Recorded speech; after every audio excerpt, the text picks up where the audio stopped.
Assalamualaikum warahmatullahi wabarakatuh dan salam sejahtera.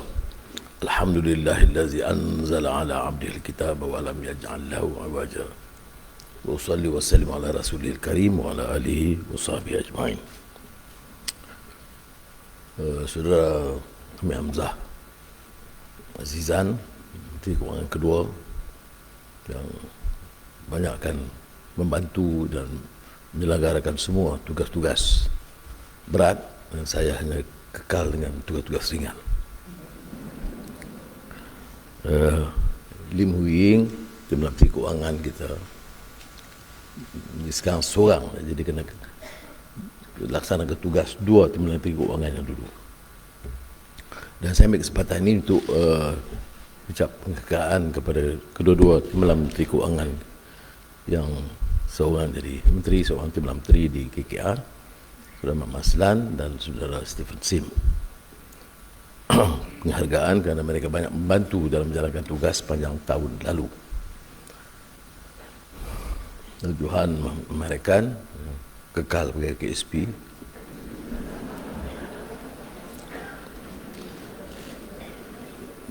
Timbalan rakan-rakan daripada JLC, JIC dan semua yang hadir, terima kasih atas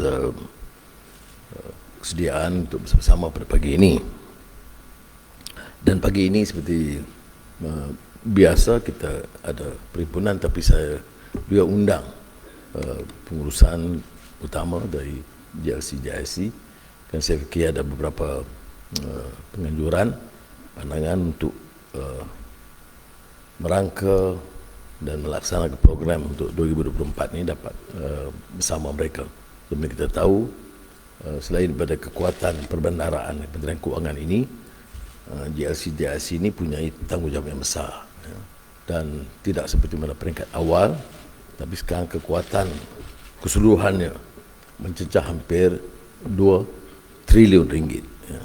Jadi punya kekuatan yang juga akan membantu dan menentukan keberkesanan tindakan kita. Saya sebut perkara ini kerana kita telah tahun lalu banyak merangka dasar-dasar utama, ya, negara madani, ekonomi madani, transisi tenaga, peralihan tenaga, transformasi digital, plan perindustrian, dan kerangka baru dalam sedikit banyak penyesuaian dalam kajian separuh penggal selain daripada belanjawan madani. Tapi ini semua kerangka yang digubal untuk menentukan supaya kita jelas hala tuju kita. Tetapi sama ada berhasil atau tidak ialah pelaksanaan, ya. Kalau kita ungkap pandangan penjangga Inggeris, ya, juga Amerika, T.S. Eliot, dia kata di antara between the ideals and the reality lies the shadow. Jadi cabarannya lah tentang kerangka pelaksanaan. Dan sebab itu kita harus hadam dasar, tapi lebih tentu pastikan pelaksanaan yang lebih berkesan. Ini kebimbangan saya. Semalam Menteri Besar dan pimpinan pengurusan Usaha Kerajaan Negeri, Perkara Negeri, pengarah JKR Pahang jumpa, dan saya sekali-sekali jumpa berasingan, saya sahaja nak dengar. Dan saya lihat kadang-kadang ada disconnect di antara apa yang kita bicarakan, pahaman tentang ekonomi makro, pemusatan program kita, dengan apa yang difaham daripada itu. Maknanya dalam jentera kerajaan ini, ya, harus dipastikan ada bukan saja keseragaman, tapi kefahaman. Umpamanya kita mahu setiap pegawai, bukan hanya di Kementerian Kewangan, di tiap kementerian, di tiap negeri dan daerah, itu faham sekurang-kurangnya apa keupayaan kerajaan, apa kekangannya. Harus semua faham apa yang kita warisi, kekuatan keuangan kita.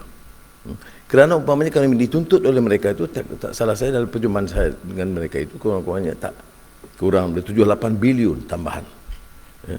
Sebab itu saya manfaatkan waktu itu menjelaskan tentang hutang negara, defisit, keupayaan kita. Itu harus difahami. Tetapi ada perkara yang mendesak. Umpamanya kita dah luluskan dalam belanjawan.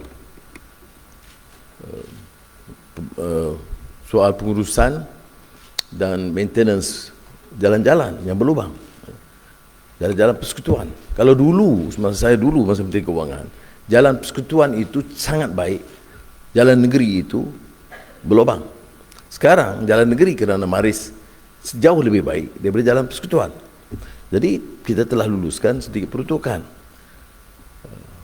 Arahannya yang mesti dipantau di kalangan menteri-menteri oleh Saudara Amir Hamzah dan KSP yang pantau dari segi KSU ialah supaya tak perlu tunggu bulan Mac 4. Patut daripada sekarang terus ambil tindakan dan menjalankan, menentukan pelaksanaan itu.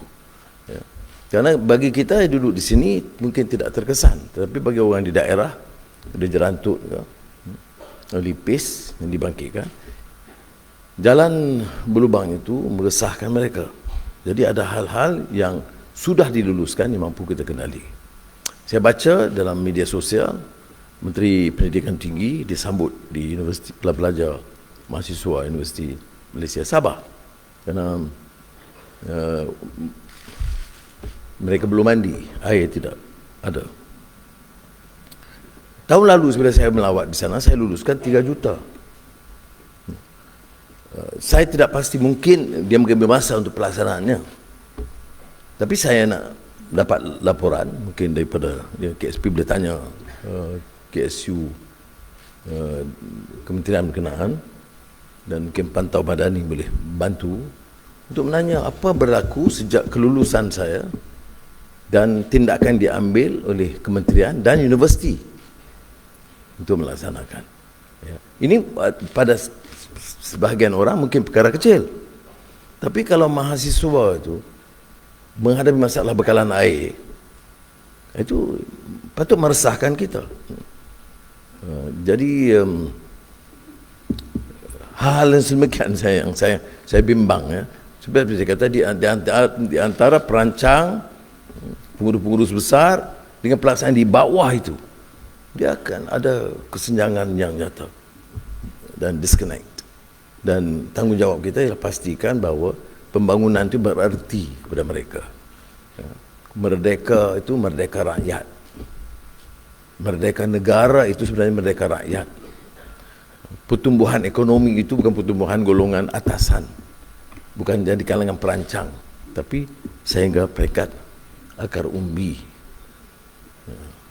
Jadi saya pasti ada pelaksanaannya, tetapi hal-hal yang sedemikian saya fikir boleh diatasi, kerana saya tak ingat bulan berapa, tapi tahun lalu saya sampai ke sana dan saya dengar resahan dan saya minta confirmation dari Naib Chancellor, iya katanya, dan saya luluskan. Jadi saya tidak mengerti sama ada mungkin projek itu mengambil masa. Saya tidak mahu buat keputusan menghukum, seperti mana setengah ustaz dia cepat hukum orang. Jadi saya tak mahu hukum, cuma saya nak minta laporan teliti apa jadi sejak Menteri Kewangan luluskan peruntukan segera menyelesaikan masalah air di universiti tersebut. Sebelum itu saya ingat saya pergi ke kamp tentera yang juga hadapi masalah yang sama, dan juga kita minta liputan itu. Jadi mungkin satu kategori semua kelulusan tahun lalu sama ada oleh saya ataupun kementerian-menteri lain, kita mahu lihat tahap pelaksanaannya. Sebab itu saya kata mesti kadar yang pantas. Ease of doing business itu bunyinya sedap, tapi pelaksanaannya itu macam one stop agency, it stops there. Sebab itu saya beritahu Tunku Zafrul, don't use that term anymore. There's no one stop agency in Malaysia. Dia ada satu agensi untuk facilitate atau accelerate the process. Baik. Walau bagaimanapun memang ada kenyataan-kenyataan, kejayaan yang nyata. Saya tidak mahu umpamanya di media ambil kesempatan dia cerita tentang masalah saja. Ini masalah-masalah menunjukkan kita dengar, kita peka. Kalau kita tak dengar masalah rakyat bangkit, kita dianggap pekak. Jadi antara peka dan pekak itu hanya satu huruf. Saya pilih peka, tambah K jadi pekak. Jadi kejayaannya apa? Suatu yang direncana begitu lama, tapi memerlukan kekuatan dan tekad politik untuk melaksanakan, iaitu Akta Kewangan Awam dan Tanggungjawab Fiskal 2023. Ini maknanya di antara lain meletakkan prinsip pertanggungjawaban dan ketelusan yang lebih jelas dan mengekang bidang kuasa Menteri Keuangan. Kerana apa yang diumumkan, diunjurkan mesti dilaksanakan, kalau tidak mesti diserahkan semula untuk dibahaskan di Parlimen. Kemudian amalan yang pada hemat saya dari dulu yang menganggap yang menyaksikan suatu bentuk rompakan penyalahgunaan kuasa yang mudah memberi ruang. Jadi orang-orang penguasa, terutama menteri-menteri keuangan, senang sekali dengan prinsip rundingan terus. Rundingan terus tu walaupun ada kaedah-kaedahnya, saya setuju, tetapi ia memberikan ruang yang lebih luas bagi sang penguasa untuk menetapkan. Dan ini pernah berlaku secara meluas dan membataskan bidang kuasa, jantung kuasa teknikal dan pegawai-pegawai, dan menyebabkan orang politik atau penguasa politik itu menentukan, dan ini dihalang. Sebab itu saya kata menghalang sama sekali amalan rundingan terus dan melalui proses tender. Ya. Saya tidak katakan tidak ada pengecualian.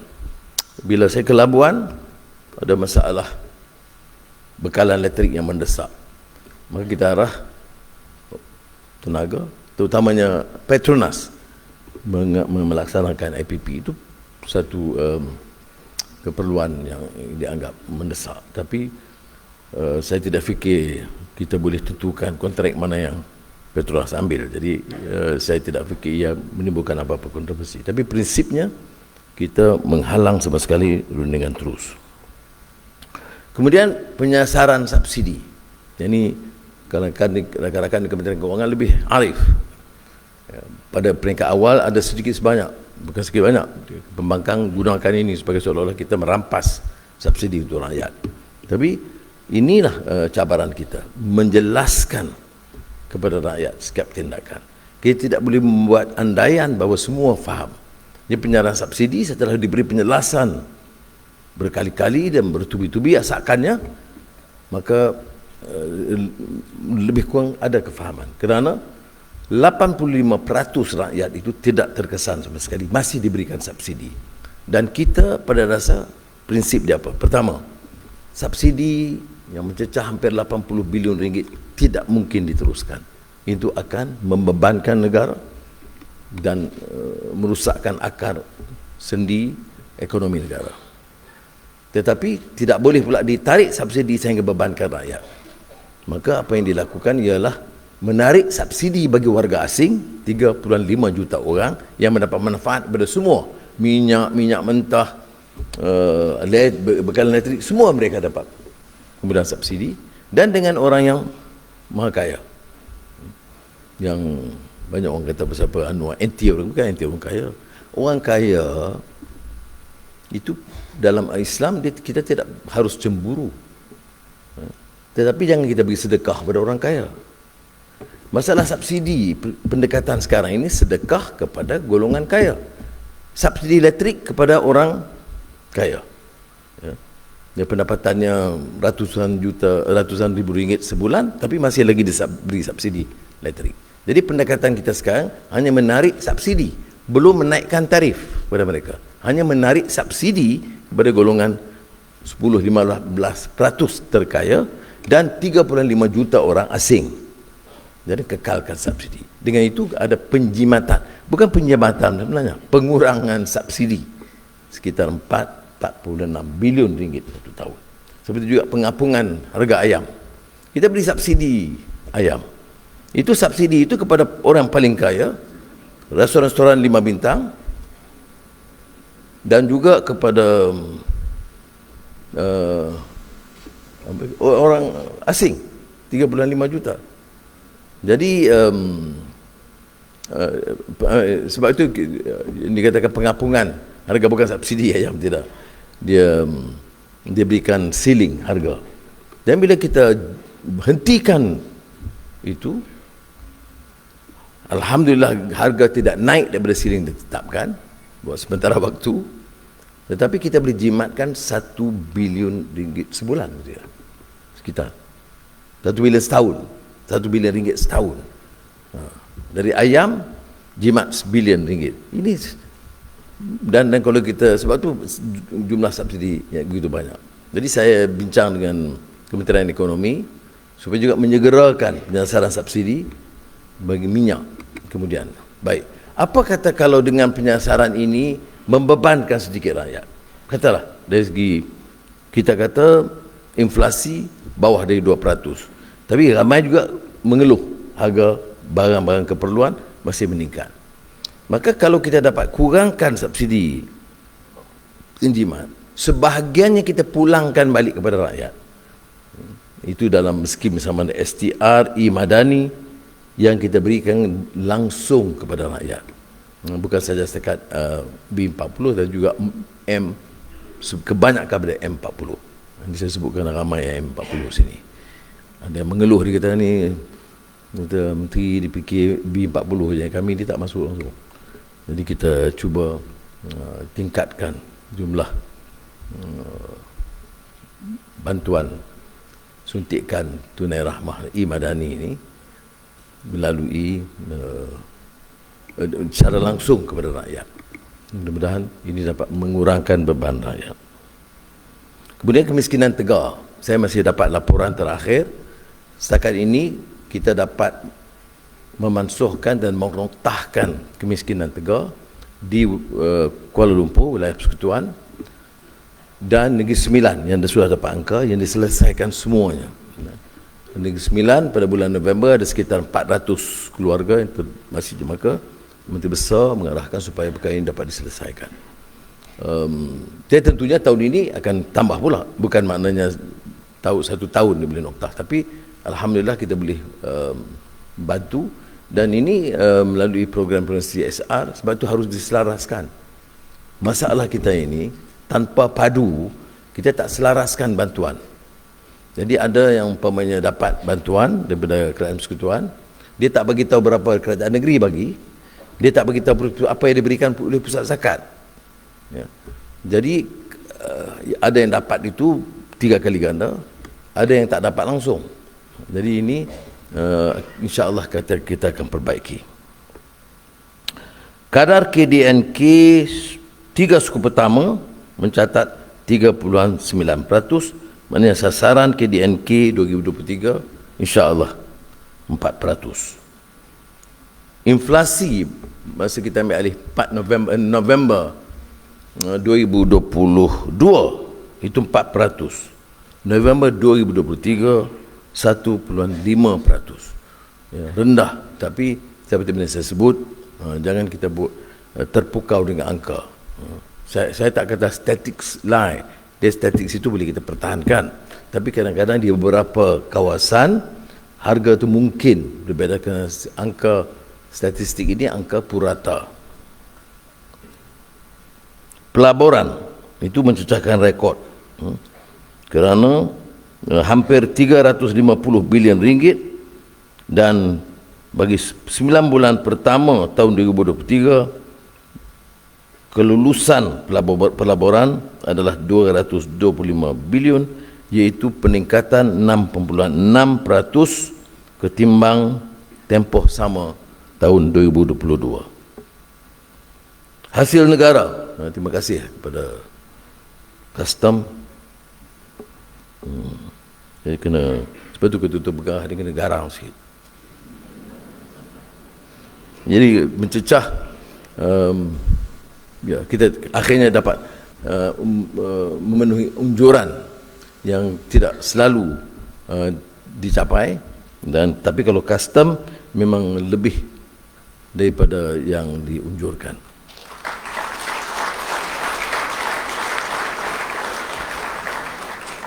LHDN 183 bilion dan custom 55 bilion.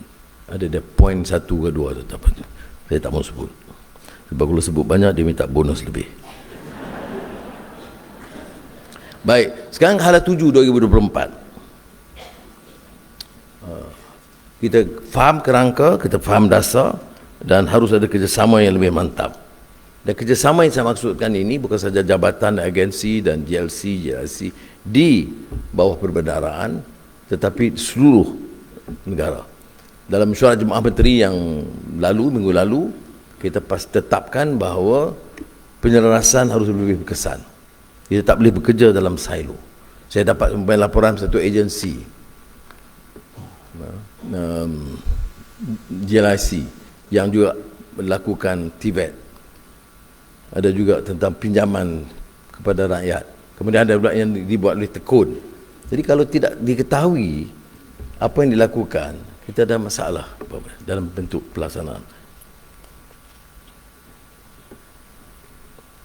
Kemudian projek-projek seperti Tebatan Banjir, Pem Borneo Sabah, Hospital Sultanah Aminah Johor Bahru, Pusat Kanser Sarawak, peluasan lapangan terbang Pulau Pinang, naik taraf sistem pengairan kawasan Mada, penyelenggaraan infrastruktur asas termasuk jalan raya dan kuartus kerajaan, itu telah diluluskan dan kita akan pantau pelaksanaan itu cepat-cepat. Saya umpamanya ke Kelantan, masa cuti, kebetulan saya cuti, pergi ke Kelantan masa itu banjir. Pelaksanaannya ikut jadual. Tapi sungai Rantau Panjang umpamanya dibuat proses tambakan atau tebatan itu satu di sebelah tebing sungai sebelah kanan, jadi air bertakung sebelah kiri. Kerana projek kita itu projek untuk 2 tahun akan datang, jadi 2 tahun itu sengsara sebelah kiri lebih daripada yang dulu kerana sudah ada tebing sebelah kanan. Jadi entah bagaimana sebahagian daripada tebing itu ditebuk kerana sengsara sebelah sini, maka mungkin ada yang fikirkan biarlah sama-sama sengsara. Jadi ditebuk, air deras menuju ke hilir. Ini macam lagu Bengawan Solo. Mungkin orang muda tak tahu langsung Bengawan Solo. Dia Bengawan Solo, dia deras menuju ke hilir. Google tengok lagu tu. Baik. Jadi saya lihat macam tu, baik kita terpaksa adakan peruntukan khas untuk membina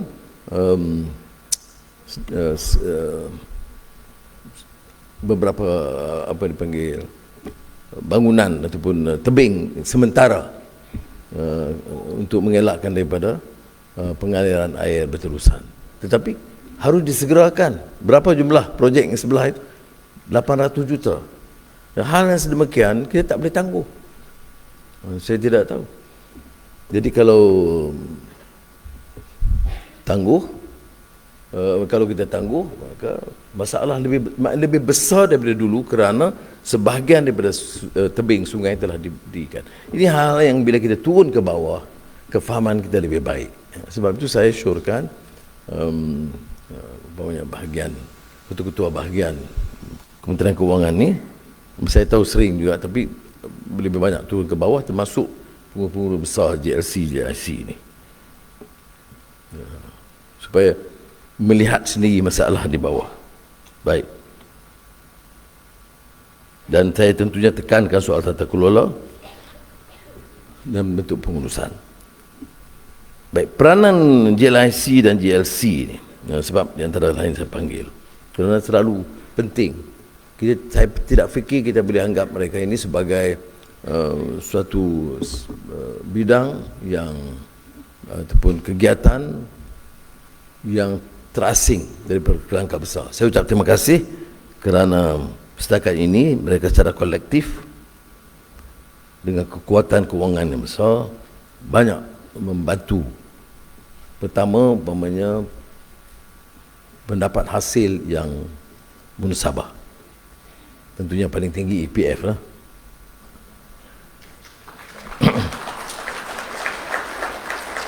Keduanya, saya beri beberapa pengarahan. Umpamanya harus juga ada penekanan, pengurangan pelaburan di luar negara. Kerana kalau alasannya tidak menarik, itu atraktif, maka apa kemunasabahan kita mengadakan kempen menarik pelabur asing ke Malaysia? Kalau syarikat-syarikat utama kita tidak ada keupayaan untuk memastikan jenis pelaburan yang menarik dan beri keuntungan. Jadi kita harus beri kelonggaran. Saya tak tahu. Kita akan bincang sekali lagi 20-25%, saya belum pasti. Tetapi tentu ada tanggungjawab untuk sama-sama memikirkan keperluan untuk meningkatkan pelaburan dalam negara. Kemudian saya telah minta jentera kita, Pantau Madani, dan saya minta kerjasama JLC, JIC supaya dapat interact secara langsung dengan pimpinan untuk memastikan pelaksanaan program-program yang ikut dasar yang kita tentukan. Ya. Tidak mengganggu kerangka besarnya, tapi ada beberapa aspek tertentu. Saya bagi contoh. Transisi tenaga, transformasi digital, itu dasar-dasar sangat mendesak dan kritikal bagi negara, dan ia memerlukan penglibatan semua. Transformasi digital itu kalau kita tidak secara pantas dan pesat bawa perubahan sistem pendidikan dalam pengelolaan tata kerja kita, ia akan menyebabkan kita agak ketinggalan. Jadi saya harap JLC juga akan melihat hal ini, kerana ini menjadi di antara tunggak dasar negara kita. Dan hal yang terkait juga ialah setengah-setengah JLC ini pekerjanya ada yang 8,000, ada yang 10,000, ada yang lebih. Baik. Masalah rakyat di bawah mereka itu jangan dibebankan kepada rakyat. Saya ingat lagi laporan awal bila kita swastakan tenaga telekom, dan saya juga panggil Petronas masa itu. Saya kata mereka tentulah bila swastakan catatan keuntungan besar. Jadi sepatutnya Menteri Kewangan ucap terima kasih. Jadi saya ucap terima kasih. Tetapi saya tanya, masalah mereka tak selesai. Umpamanya kalau kemiskinan tegar di kalangan keluarga di bawah tenaga atau telekom, apakah dia masalah kementerian masa itu luar bandar atau masalah syarikat? Tentunya masalah syarikat. Maknanya program CSR atau program apa-apa. Baik. Dalam ada 15,000 pekerja, 5,000 tiada rumah, tak ada rumah langsung. Tak mungkinkah kita fikir ada rencana untuk bina perumahan untuk pekerja sendiri? Kalau tidak, kita catat keuntungan dengan cakap soal commercialization, dan kita bebankan kelompok yang agak pendapatan rendah ini kepada kementerian dan kerajaan untuk mengenangani. Saya tidak fikir itu munasabah. Jadi saya mahu umpamanya perancangannya jelas. Baik pendidikan. Kalau ada di bawah syarikat kita yang mencatat keuntungan yang baik, ya, kemudian anak-anak di sekolah atau di universiti tidak ada dana yang cukup untuk belajar, terpaksa ambil daripada PT-PTN. Ini hal-hal yang harus diteliti. Apakah mampu? Saya tidak fikir semua harus dibiaya, kerana mungkin ada kekalangan dari satu syarikat. Tetapi hari ini harus diperhatikan. Jadi selain daripada soal pelaburan, keuntungan, ya, kecekapan digital dan lain-lain, hal yang menyentuh kepentingan pekerja sendiri, syarikat sendiri, itu mesti diatasi. Jadi saya minta dalam masa tempoh 1 bulan itu melaporkan kepada kita, mungkin kepada menteri dan KSP, untuk sampai kepada saya apa dia rencananya, baik rencana pelaburan, rencana Bumi Putra, rencana perumahan, pekerja, rencana pendidikan dan meningkatkan mutu pendidikan. Petronas memang terkenal ada beasiswa yang besar. Saya percaya yang lain Tenaga Telekom juga memberikan beasiswa. Bank-bank juga masuk Maybank dan lain-lain, ada rencana-rencana latihan dan program. Baik, tapi saya nak dapat laporan supaya ada kefahaman yang lebih jelas. Tapi yang saya ingin menyentuh juga ialah masalah perumahan mereka, masalah kadar upah mereka, masalah pendidikan mereka. Mana mungkin umpamanya syarikat kerajaan ada pekerja yang anak dia nak masuk universiti tak cukup dana dan oleh itu tak jadi masuk universiti. Saya tidak fikir hal ini boleh kita pertahankan. Sebab itu umpamanya arahan saya tahun lalu bila ada pelajar miskin dapat PTPN tak cukup, maka universiti tidak boleh menolak masukan mereka. Biar dia masuk dulu, kemudian kita cari jalan dan kaedah untuk bantu mereka. Hal-hal ini mesti diselenggarakan. Barulah betul negara ini negara madani. Kerana ada pertumbuhan, ada kemampanan, ada transformasi digital, ada innovation dan daya cipta, tapi ada juga rahmah dan ihsan. Assalamualaikum warahmatullahi wabarakatuh.